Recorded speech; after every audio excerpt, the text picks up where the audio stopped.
जय श्री कृष्ण, राधे राधे। स्वागत है आप सभी का पुष्टि मार्ग यूट्यूब चैनल में। पवित्र पुरुषोत्तम मास के 18वें दिन में आज हम सुनेंगे 18वां अध्याय धनु नामक मुनि की कथा। श्री कृष्णाय वासुदेवाय नमः। श्री परशुरामाय नमः।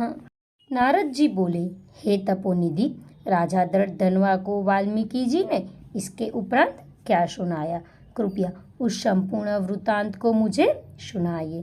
श्री नारायण बोले, धनवा अपने पूर्व जन्म की यह कथा सुनकर आश्चर्यचकित रह गए। हे ब्राह्मण, आपके वचन अमृत के समान मीठे हैं, जिनको सुनकर मन ही नहीं भरता। कृपया आगे का चरित्र भी सुनाइए। वाल्मीकि जी बोले, हे राजन, वह ब्राह्मण जिस समय पुत्र शोक में विलाप कर रहा था, उस समय दशों दिशाओं में भी भीषण गर्जन करते हुए घने बादल छा गए और पर्वतों को कंपाती हुई भयानक हवा चलने लगी। मेघ गर्जना से दिशाएं कांपने लगी। एक मास तक निरंतर वर्षा की झड़ी लगी रही और धरती पर पानी ही पानी हो गया। किंतु पुत्र शोक में व्याकुल वह ब्राह्मण सुदेव कुछ न जाने सका। वह पूरे महीने अन्न जल त्याग कर हाँ पुत्र पुकारता रहा।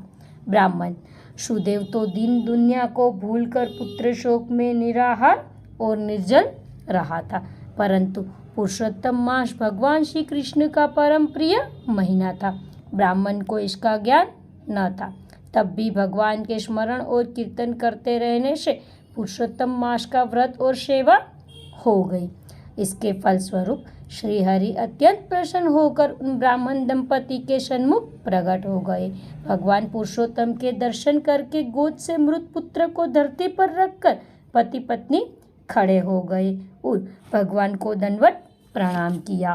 ब्राह्मण सुदेव ने हाथ जोड़कर भगवान श्री कृष्ण से कहा, हे प्रभु, आप ही हमारा एकमात्र सहारा और आधार है। मैं पुत्र की असमय मृत्यु के कारण शोकाग्नि में चल रहा हूँ। आप मेरी इस शोक से रक्षा कीजिए। ब्राह्मण सुदेव की यह प्रार्थना सुनकर भगवान श्री कृष्ण कहने लगे, हे सुदेव, तुम धन्य हो, परम भाग्यशाली हो। हे तपोधन, अब जो आगे होगा वह सुनो। मैं वरदान देता हूँ कि तुम्हारा यह पुत्र अब 12,000 वर्ष तक जीवित रहेगा। इसी प्रकार का एक प्राचीन इतिहास है, जिसे राजा रघु से श्री मार्कंडेय ऋषि ने कहा था।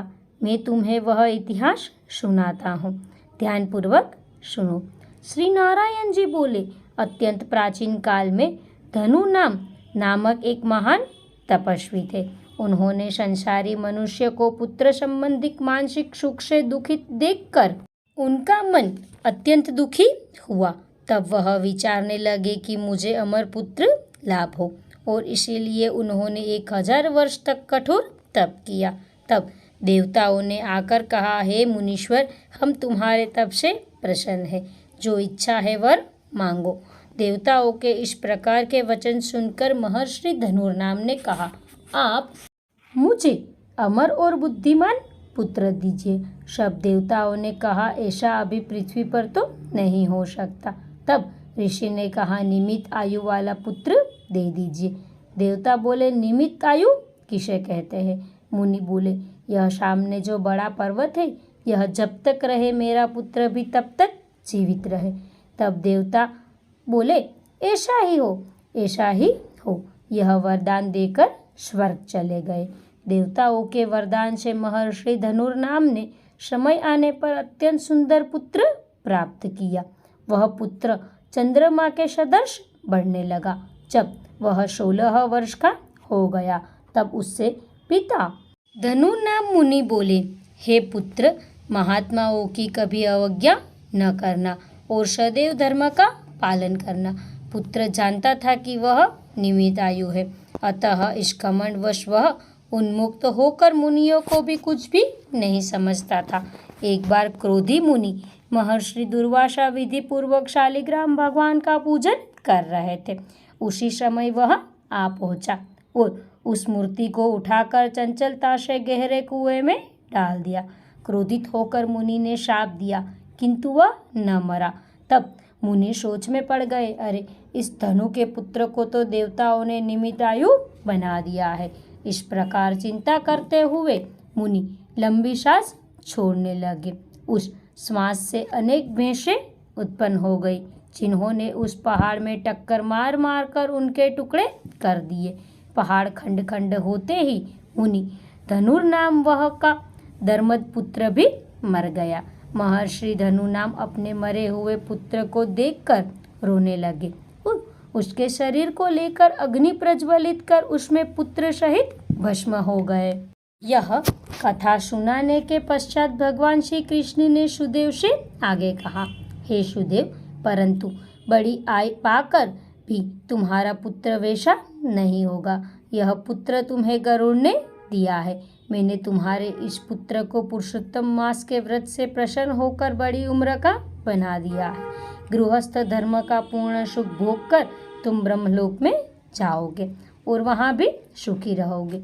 इस प्रकार वहाँ 1000 देवताओं के वर्ष तक सुख भोगने के बाद पृथ्वी पर तुम्हारा जन्म होगा, जहाँ चक्रवर्ती राजा बनोगे। दृढ़धनवा नामक राजा बनकर तुम अनेक सुख समृद्धि, सेना और निष्कटंक राज्य का आदि का सुख 10,000 वर्ष तक पृथ्वी पर भोगोगे। तुम्हारे 4 श्रेष्ठ पुत्र होंगे एवं एक भाग्यशालिनी सुशीला और अत्यंत सुंदरी कन्या होगी। तब यही तुम्हारा पुत्र तोता बनकर और वट वृक्ष पर बैठकर तुम्हें ज्ञान देगा।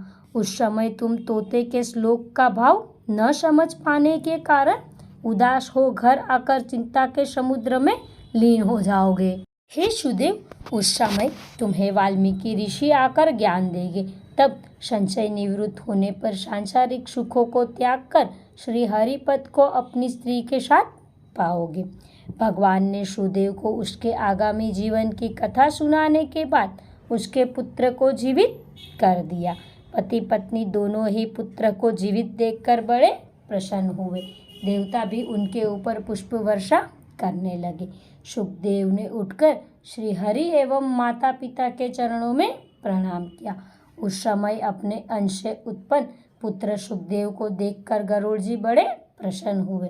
ब्राह्मण सुदेव ने हाथ जोड़कर भगवान से कहा, हे प्रभु, मैं 4000 वर्ष तक कठोर तप करता रहा। तब आपने प्रकट होकर कहा था, हे पुत्र, तुम्हारे भाग्य में पुत्र नहीं है। अब उसके विपरीत आकर स्वयं आकर मेरे पुत्र को जीवित कर दिया। इसका क्या कारण है? कृपया मुझे बतलाकर मेरे संशय और भ्रम का निवारण करने की कृपा कीजिए। इति श्री बृहन्नारदीय विषय पुरुषोत्तम महात्म्य 18 समाप्तम्। जय श्री कृष्ण। राधे राधे।